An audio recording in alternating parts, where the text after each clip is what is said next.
How is everyone today? As you're coming in, a huge favor, if you wouldn't mind, as you're coming in, if you can hit the like button and also let me know where you're listening in from today, would really like to connect. So today we're covering the marketing mistakes to avoid. So these are marketing mistakes that are happening quite a bit.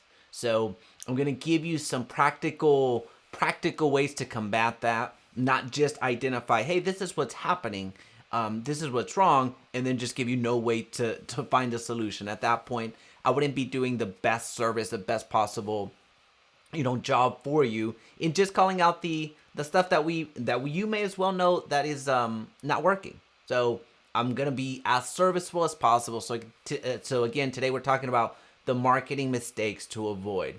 And when it comes to marketing, one of the items that we want to make sure that we're aware about is that, let's see here real quick, making sure that this is off to the races. Here we go. All right, so the notifications are just going out, which is fine. All right, so when it comes to marketing, the difference between marketing is the entire ecosystem. And the difference between marketing and advertising is where you're actually paying money. That's where you're actually opening up your wallet, opening up your purse, and then paying to get exposure. But at the end of the day, how I'm going to use marketing is from the organic side, from the free side, if you will. So just going from the organic side, advertising, that's when you start paying for that exposure. So I want to make sure that we understand the differences right now, but also we'll be covering advertising at a later date. So just making sure that you're aware for what the differences are between marketing and advertising. So marketing, think of it organic, think of it free. Advertising, think of it where you actually pay to advertise. Now, jumping right into it, if you have any questions, please feel free to drop them down in the comment section. But we're going to get going. This is going to be a short live stream. So the very first mistake is you're not stacking. So what does that mean? Stacking, how I'm using the word, is whenever you are running a marketing campaign, whenever you are making an offer, whenever you're making posts, whenever you're doing something to build your brand, you are operating everything in a silo. So this means that you're making a post over here that has nothing to do with this other campaign that you've launched. You're making a conscientious effort at Instagram, but you have no connection to Facebook. And also you're making all of your efforts just operate in silos where they don't talk to each other. In other words, you are not stacking the audience on top of each other. You're not stacking your wins. So what that's causing is you're bifurcating your audience. You're confusing your audience. And an appropriate campaign is where you make posts strategically to drive traffic to your website, where you are being strategic with the emails that you're sending to your potential clients and then driving them to your website. So in other words, you don't necessarily have an understanding of what the left is doing, what the left hand is doing, has no understanding of what the right hand is doing. So when you focus that lens in, when you focus your strategy in driving traffic, driving attention to one singular place, like your website, like a landing page, like your YouTube channel, wherever your top of funnel happens to be, whenever you line everything up in one place, that's when you're going to start seeing exponential results. That's when you're going to start seeing the magnification of your marketing. So meaning that whenever you are making posts on social media and are making content on YouTube as an example, or making content and distributing it through a blog, driving traffic to one singular place is where you want to be. There are so many times where I do consults and there are the let's just say I work primarily with real estate agents. So the real estate agent has 20 different domains that they're driving traffic to, and each one of them is getting probably maybe 5 to 10 hits every single month. But at the end of the day, they would be much better served, because this traffic is the same, if you could aggregate everything into one singular domain and drive everybody to that. Because at that point, with the technology that you have available to you, such as the Facebook pixel, the Google tag, you're able to use all of that information in a centralized location. And these platforms, whenever you do get to advertise, whenever you do get to market via spending, then it's going to amplify the users that actually visit your website. But if you're bifurcating your audience every which way, there's going to be no consensus, and your results are just going to be diminished. So again, if you're not stacking, if you're not building upon each other, if you're not gaining that momentum, it's very easy to fall flat. I commonly use this quite a bit, but you're boiling the ocean. You are doing a blog, you're doing a YouTube video, you're doing a Instagram post, you're doing Facebook, you're doing Pinterest, you're doing this, you're doing that.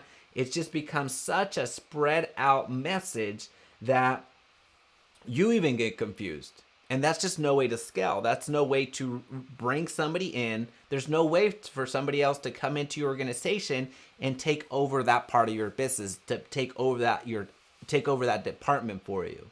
Which actually brings me to mistake number 2. And let me know if you've fallen guilty to this, because I have as well. It wasn't until recently that I built my website where I'm driving everybody there at this point. I have several different landing pages out there strategically as well. But at the end of the day, I need everybody going to one place.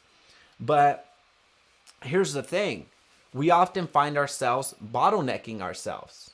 So what does that mean?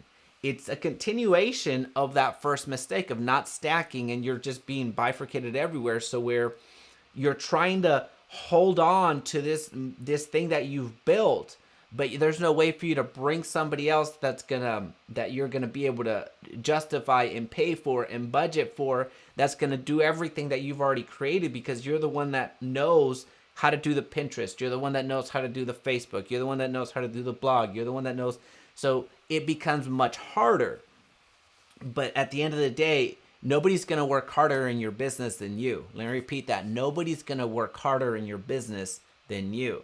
So whenever you bottleneck yourself and you just don't have systems, you're just spread out so thin, you're all over the board, then you become your own bottleneck. And that's problematic when you're trying to grow your company and your organization. So beyond that, outside of just being stuck and being a solopreneur, which there's nothing wrong with that if that's what you want to be, if you want to be the only person within the organization, if that's how you want to run your business, totally up to you. However, many of you have that aspiration of getting to that next level. Many of you have that desire to get to, have a longer vacation than normal, have a better vacation than you're currently having a different lifestyle than you have at the moment. But the issue becomes, how do you scale in order to enjoy the fruits of your labor? Well, when you bottleneck yourself, you are holding on to all of the postings that happen on your Instagram. You're holding on to all of your video. You want to edit. If you're on YouTube, you want to edit. You want to be the designer. You want to be the person that's on camera. You want to be the optimizer from an SEO standpoint. You want to be everything. Well, there's only 24 hours in a day, and you still have to do your own job. Again, most of the folks that I work with are real estate agents. So at some point, you need to show somebody a house. At some point, you need to go and do a listing presentation. So these mistakes that we're falling into when we're marketing becomes problematic because you've just bottlenecked yourself. And beyond that, outside of being the master or trying to be the master of everything, where you ultimately become a master of none, the issue becomes that let's just say blogging as an example, and I'll give you an example of how that's happened with me presently. So I as you know, or some of you may not know, but as many of you know, if you've been watching this channel, I've been taking blogging seriously as of this year. So blogging is something that I am spending some time with, and I have somebody that writes my blogs now. I have somebody that writes all of my articles, but I was becoming my own bottleneck because I was the only person that could upload them. Well, and this just happened recently, just last week, where we came into an agreement that not only would my blogger help me out with the writing, I would review it, and then she would edit it, but then she would also upload it to the blog, to my blog, and then optimize it. So that's something that you don't want to bottleneck yourself in these items. But even taking one step further back, I had no business writing a blog. I had no business writing an article. I'm not that good of a writer. So I hired somebody that is the person that is writing all of my stuff now. So what that means is you're outsourcing your weaknesses. And oftentimes we have a hard time doing that because one, we fail to realize that we have weaknesses. That's a problem. So that self-awareness is an issue. But then two, sometimes we just don't have that faith that we're going to make our money back. We have that scarcity mindset where, well, I can't afford to pay this person this amount of money every single month because I don't know if I'm going to make it back. Well, business is a game of risk. So for me, I understood my strategy. I understood where I was going, and I'm willing to pay handsomely for somebody else to help me get there. Same with coaching, same with any other thing that you want to invest in. So when you become your bottleneck and you're the person doing everything and you're not hiring a key individual in your business to get something else done, then that becomes a challenge. So that's just one example. Another example where I hired something to help alleviate the workload, if you will, and really drive me forward to where I want to get to, have full-time editor. So I have a full-time editor that does my editing. Designers. So I have people that do my design work. So I don't have to even go to Canva at this point. And some of you know that I launched Describe, which is a SaaS company that does social media marketing. So creates all of those images, all of the posts for agents, customized for the agents that automatically push the content out into social media platforms. So that's even cutting the Canva out of the equation, and it just goes straight into production. So it's elements like that I've been able to leverage my time, but also amplify my resources because I would never be able to beat the writing that my blogger does. I just can't. I just don't have that skill. Could I work hours and hours and hours and try to get better at that? Yeah, sure, but I'm not going to. That's not really the highest and best use of my time. Same thing with editing. Could I become a master editor? Of course I could, but there's no need when somebody else can actually take that banner and drive it forward. It would do me very little good for me to know how to do all this editing, all the fancy editing, because I'm not going to invest the 3 hours that it would take to get a high quality video out there, because there's other things for me to do. So again, when it comes to bottlenecking yourself, that's something that is real, not only from you trying to hold on to everything and not paying somebody else to actually come and do this for you. And then 3, just not having the systems in place in order for you to grow. So again, we're just talking about marketing. We're talking about if you wanted to launch a presence on Pinterest as an example, which is my next key hire, then I'm going to get somebody that knows Pinterest. I don't know anything about Pinterest. That's why you haven't seen any videos on this channel about Pinterest, because I don't know anything. I know that it's a great form of traffic, but I just know that I have nothing to do with that. I just don't know how to even get started. So there's going to be somebody that takes over that part of my business for me. So just giving you some examples of ways that you can get out of your own way, stop being the bottleneck, and drive items forward, drive your business forward. That's what it's about. Is this making sense? Let me know as you're coming in. Hitting a like button would be great. And then also any places where you've held or you felt that you've been your own bottleneck, let me know. I'm interested in learning through your experiences as well. So we're covering the marketing mistakes, the 3 mistakes to avoid. So we just talked about you're not stacking your stacking your wins. You're not stacking your traffic. So it builds upon each other. The second thing that we discussed is you're becoming your own bottleneck. So you're bottlenecking yourself to where you become the focal point. Everything comes straight to you. And then if you don't have the time, if you don't have the energy, if you don't have the desire to let's just say review a blog as an example, or review the work, then it just dies there and never goes into the public. So that's something that happened for me quite a bit up until recently.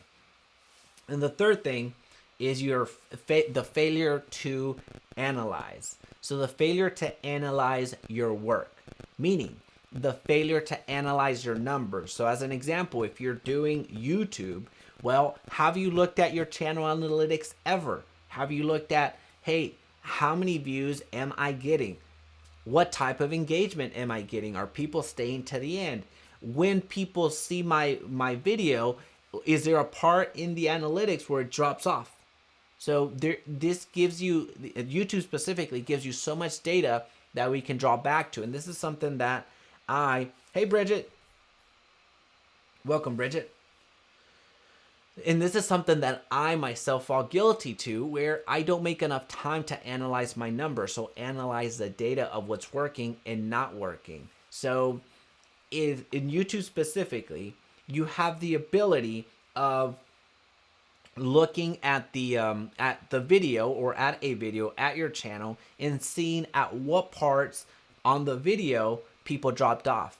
So it gives you a lot of data as to what you need to do in order to improve your content.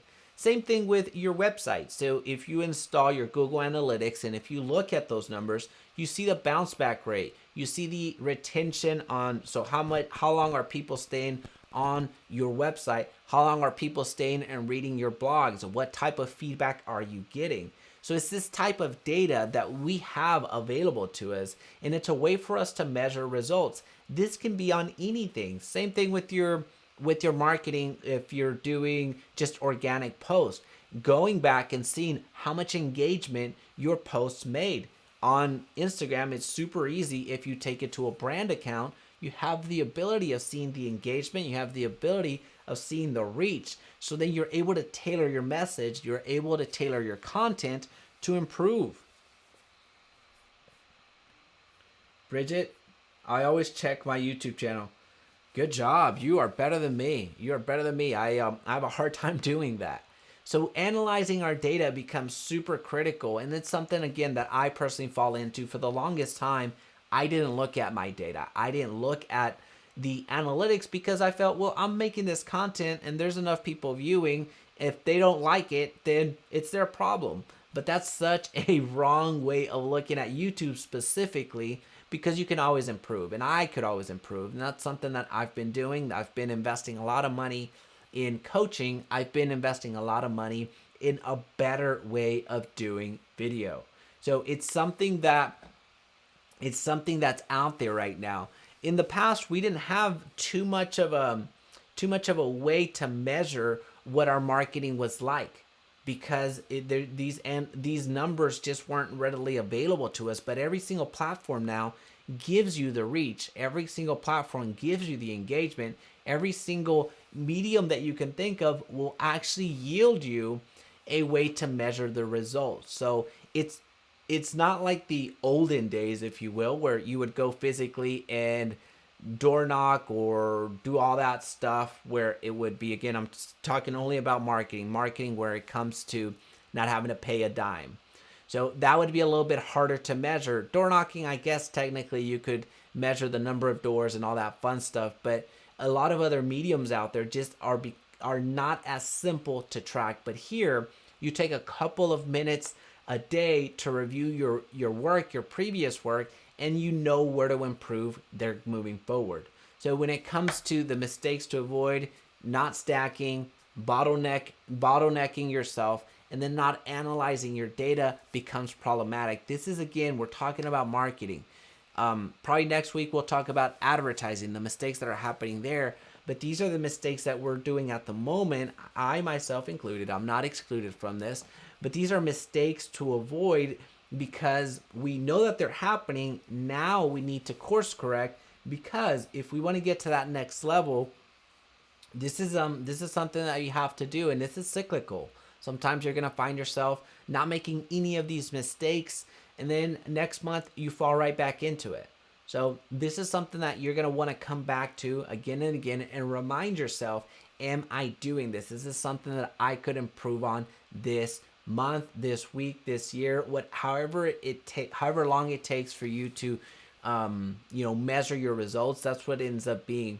But folks, this has been fun. I promised to you that it would be a short one, and I am gonna live up to my word.